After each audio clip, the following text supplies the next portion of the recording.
aqui, gente, com as reproduções assexuadas. Nós vamos falar um pouquinho aqui da esquizogonia ou esporulação. Eu já falei um pouquinho, mas faltou falar desse cara aqui, que é muito importante, que é o protozoário causador da malária.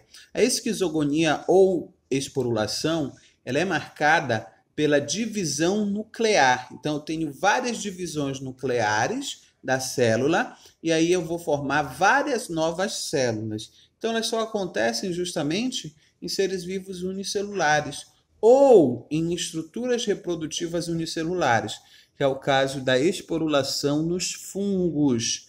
O fungo não é unicelular, mas ele não forma um tecido verdadeiro, mas ele forma esporos. A formação dos esporos dele é por esporulação. Então, eles formam vários esporos pela divisão do núcleo, tá? Então, eles dividem o núcleo em vários núcleos, e aí cada núcleo desse vai ficar com um pedacinho pequeno do citoplasma da membrana plasmática e vai formar um novo ser vivo.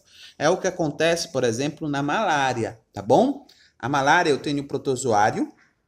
Esse protozoário, ele é adquirido no mosquito quando ele ferra alguém doente.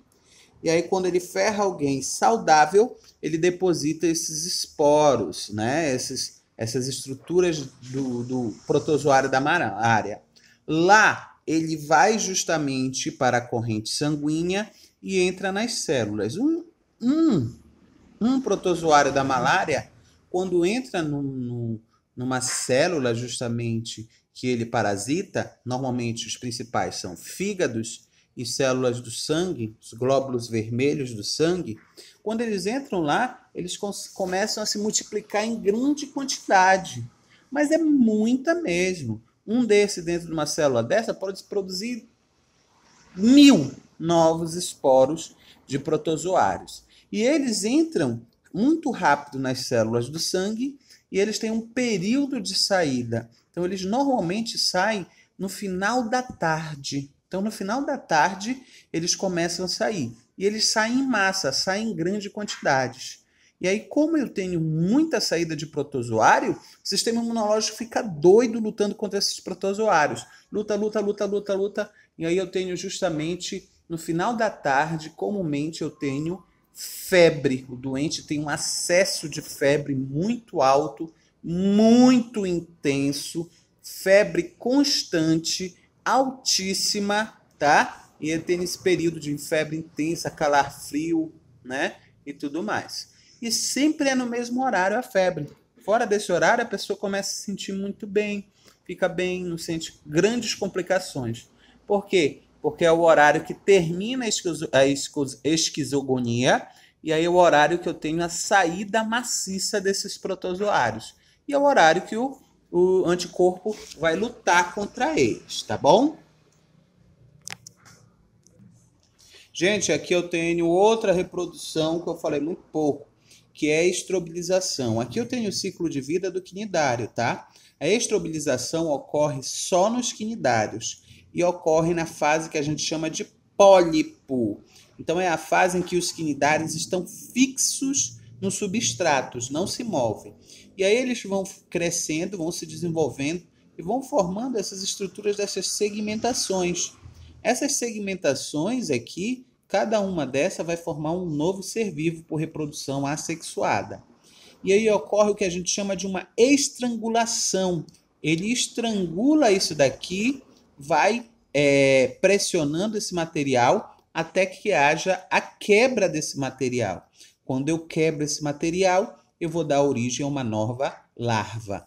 Então, todos os pólipos, olha, presta atenção, todos os pólipos de quinidários fazem essa reprodução. Qual é o nome dessa reprodução?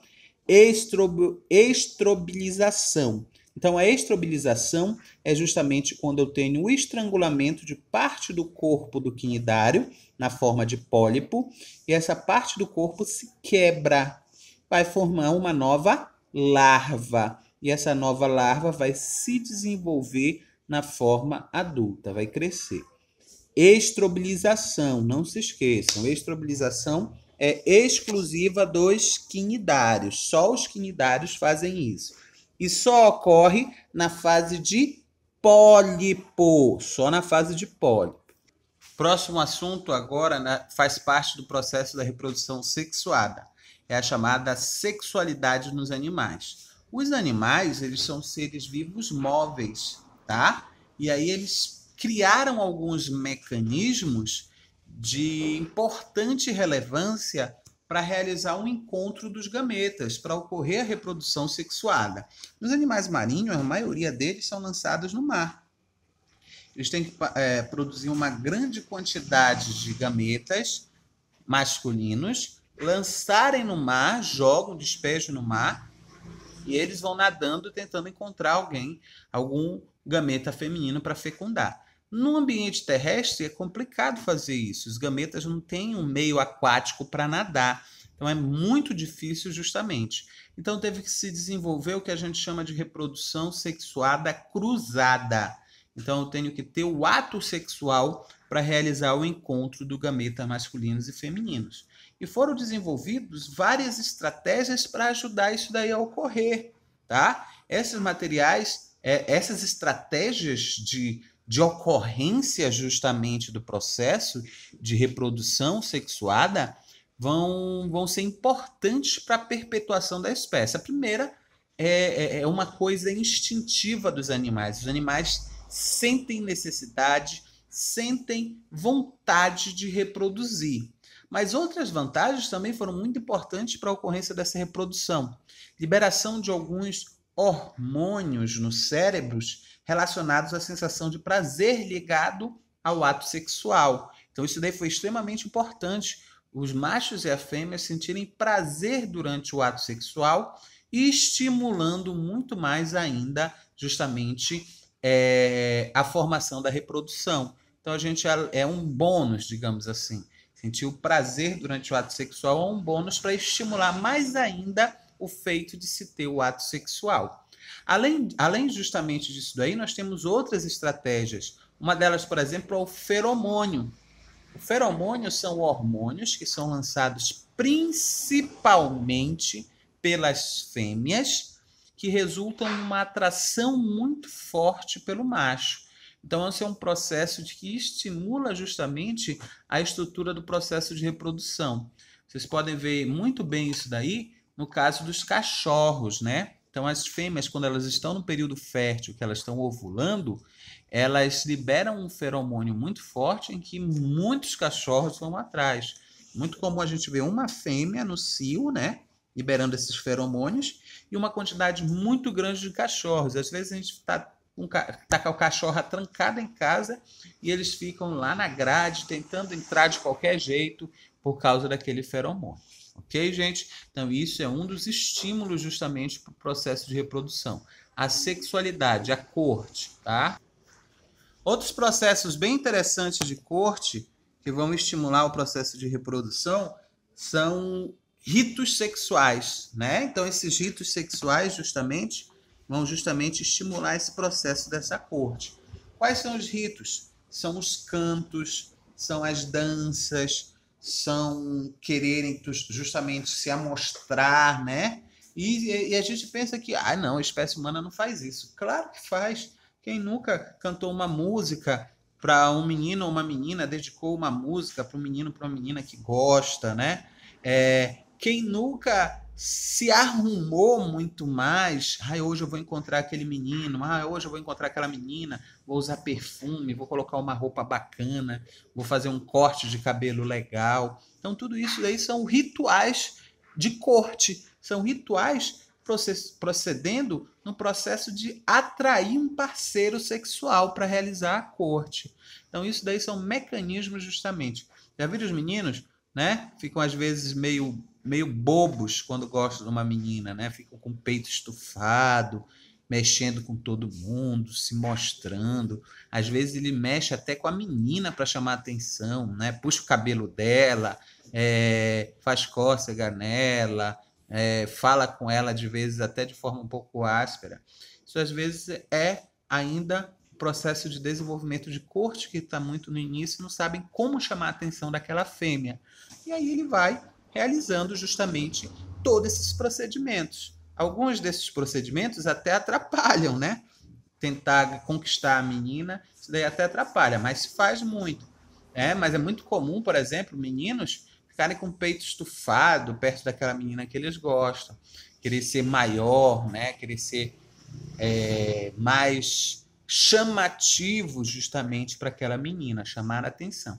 Isso tudo são ritos e rituais de corte, tá bom? Isso ocorre em todas as espécies. Alguns rituais são específicos daquela espécie, mas a maioria ocorrem em praticamente todos os processos de corte, tá bom? E isso tudo são estímulos e estimulações da estrutura da reprodução, tá ok? Falar um pouquinho aqui sobre animais dioicos e animais monóicos. Monóicos são aqueles animais que têm só um sexo, mono, um, ioicos, reprodução, sistema reprodutor. Então, aquele ser vivo que só tem um sistema reprodutor, ele é monóico, por exemplo. Aí nessa espécie eu vou ter os machos e eu vou ter as fêmeas, tá? Gente, eu estou falando aqui de reprodução. Estou falando do aspecto biológico da questão, tá? Então, só há reprodução quando eu tenho gametas diferentes, tá bom? Então, gametas diferentes, macho, masculino e feminino, tá? Então, são monóicos, aqueles que têm sexos separados. E existem aqueles seres vivos que são dioicos. Quer dizer isso, que o ser vivo tem os dois sexos. Eles são o que a gente chama de hermafroditas. Então, no mesmo ser vivo, eu tenho o sexo masculino e o sexo feminino. Alguns desses seres vivos podem fazer o que a gente chama de autofecundação, mas a maioria deles comumente não realiza a autofecundação. O que é a autofecundação? É a parte masculina desse animal, desse ser vivo, né? A gente está estudando principalmente aqui animais, mas é muito comum em plantas isso, fecundar a sua parte feminina. Então eu tenho um ato sexual, mas eu vou formar um clone, porque o material genético é idêntico. É o gameta dele fecundando o outro gameta dele mesmo. Mas eu também posso ter, nos dioicos, reprodução cruzada. Então, eu tenho dois seres vivos dioicos, com sexos masculinos e femininos, e eles vão justamente cruzar um com o outro. E os dois saem grávidos. Por exemplo, é o caso da minhoca. A minhoca ela tem os dois sistemas reprodutores, mas ela não faz autofecundação. Ela encontra uma minhoca, encontra outra minhoca, a parte masculina de uma encosta na parte feminina da outra e vice-versa. Aí, quando elas terminam a cópula, as duas minhocas saem grávidas, mais ou menos assim, né? Saem com ovos fecundados para realizar a reprodução. Então, isso é uma reprodução de um ser vivo dioico, mas é uma reprodução por uma reprodução cruzada, tá? Então, são seres vivos que apresentam reprodução cruzada, não ocorre no mesmo. Existem outras estratégias que facilitam a reprodução. A organização em bando.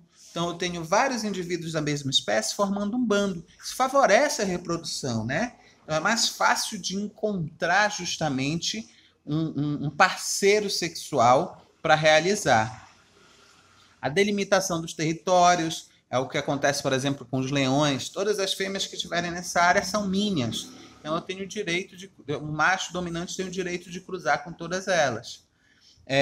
Estímulos sonoros, cantos e tudo mais, e estímulos visuais. Gente, espero que tenha todo mundo entendido. Qualquer dúvida, eu estou lá na plataforma para tirar. Falou, gente!